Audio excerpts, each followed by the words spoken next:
to the evening news. I am Kayode Adebayo. The Ekiti State Governorship Election Petitions Tribunal in Ado-Ekiti has upheld the victory of the candidate of the All Progressives Congress, Biodun Oyebanji, in the last governorship election in the state. Oyebanji had polled a total of 187,057 votes to defeat his two closest challengers, Segun Oni of the Social Democratic Party and Bisi Kolawole of the People's Democratic Party.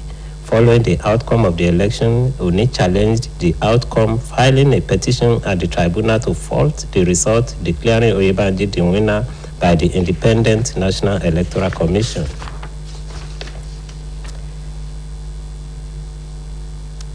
The Nigerian Police Force has assured the citizens of maximum security, adding that the 2023 general election will hold in all designated places across the country. The Force Public Relations Officer, Mr. Olumiyiwa Adejobi, gave the assurance on a television program, saying there is no cause to be worried by pockets of violence in some parts of the country. According to him, the NPF, in conjunction with other agencies and stakeholders, has been taming insecurity, adding that the 2023 general election will be held without any security breach. Adejobi also said the Inspector General of Police, Usman Alkali Baba, was awaiting a report from the Lagos Police Command to begin criminal proceedings against a policeman, Drambi Bandi, who killed Mrs. Bolanle Rahim, a lawyer and expectant mother, on Christmas Day in Ajah, Lagos State.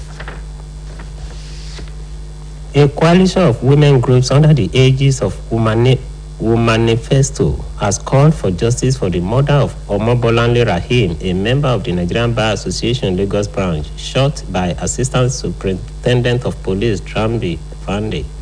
The convener, Woman Manifesto, Dr. Abiola Kayode Afolabi, in a statement said that the group is appalled by her murder and called on Lagos State government and the Nigerian police to prosecute ASP Bandi. She called for speedy, thorough, transparent, and open investigation, noting that the Nigerian Constitution is clear on the right to life of citizens as a fundamental human right which cannot be taken by anyone unlawfully. The human rights lawyer described the killing of Omobolanle as unnecessary and preventable, urging the Nigerian police force to show accountability for the death and several others. President Muhammadu Buhari has transmitted the Federal Produce Inspection Service Bill to the House of Representatives for consideration. In a letter addressed to Speaker Femi Gbajabiamila, the President said he took the action pursuant to Section 58, Subsection 2 of 1999 Constitution of the Federal Republic of Nigeria as amended. The Federal Produce Inspection Service Bill seeks to provide for the inspection and enforcement of grades and quality standard of produce and commodities intended for import into or export from Nigeria at ports of shipment and for related matters. The federal government has said that poor implementation of the Child Rights Act in Nigeria is constituting a serious threat to the effective reformation, rehabilitation, and reintegration of vulnerable children into society. The government also emphasized the need for extensive implementation of the CRA, but proposed guidelines for Nigerian courts to consider the age, mental capacity, and vulnerability of children involved in a particular case. The Director of Criminal Justice Reform Department, Federal Minister of Justice, Leticia Ayola Daniels, stated this during the sensitization workshop in the FCT.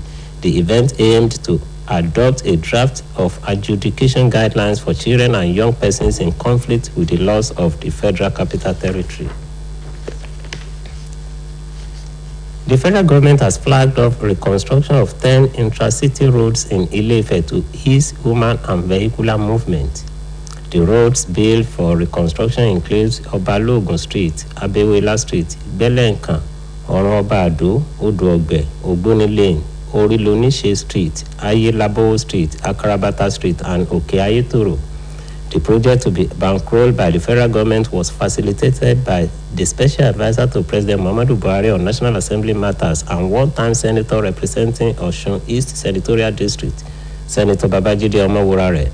The roads reconstruction will come along with necessary facilities which include street lights, in which about 3,090 street lights poles will be erected for night-time illumination of the roads when completed.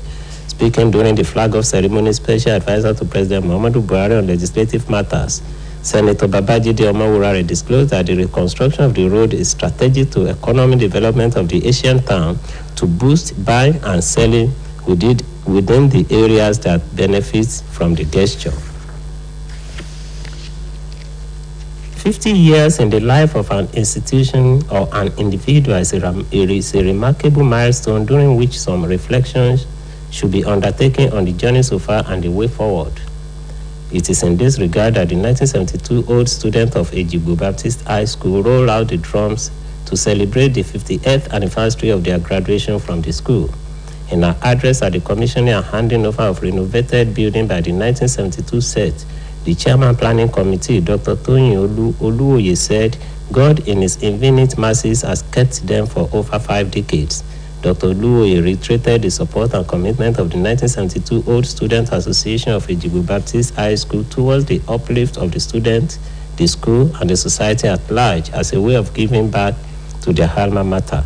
The event climaxed with the commissioning and handing over of renovated buildings by the 1972 set to the school authority. Christians have been charged to store up treasure in heaven through their relationship with God and charity to humanity. Evangelist Zachariah Ogundipe gave the perspective in Oshu during cash presentation to widows in commemoration of the 85th birthday anniversary of Elder Ezekiel Oterumbi.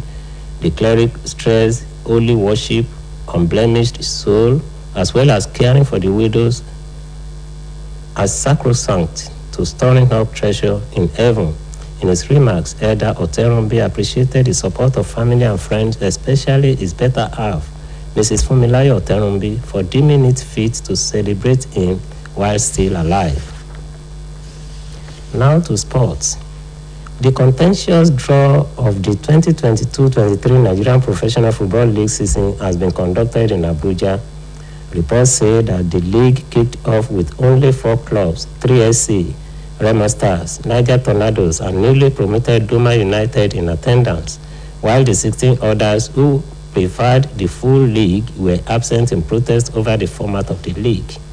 While the draw signaled the readiness of the interim management committee to proceed with the abridged format of the league, the decision of the interim management committee to adopt format for the 2022-23 season did not go down well with most of the clubs.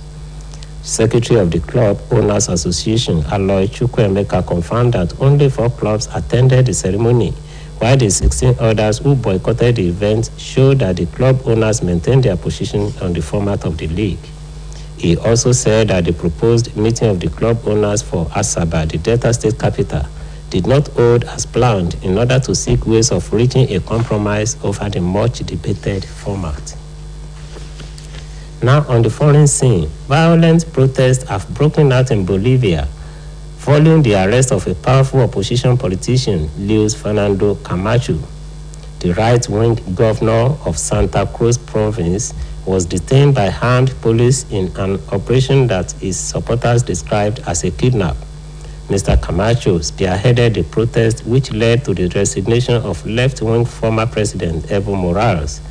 The governor is one of the most divisive politicians in Bolivia, and from his power base in Santa Cruz, Bolivia's wealthiest province, leading lengthy and destructive protests against the current left-wing government of Luis Arce, as well as that of former President Evo Morales. The state attorney's office said Mr. Camacho, aged 43, was arrested as part of investigations into the events which led to President Morales' departure from office in 2019, which it described as a coup d'etat. An arrest warrant issued in October says he is facing charges of terrorism without giving further details. And that ends the evening news on Osbc TV. Please join us at 7 for Media Report. Good evening.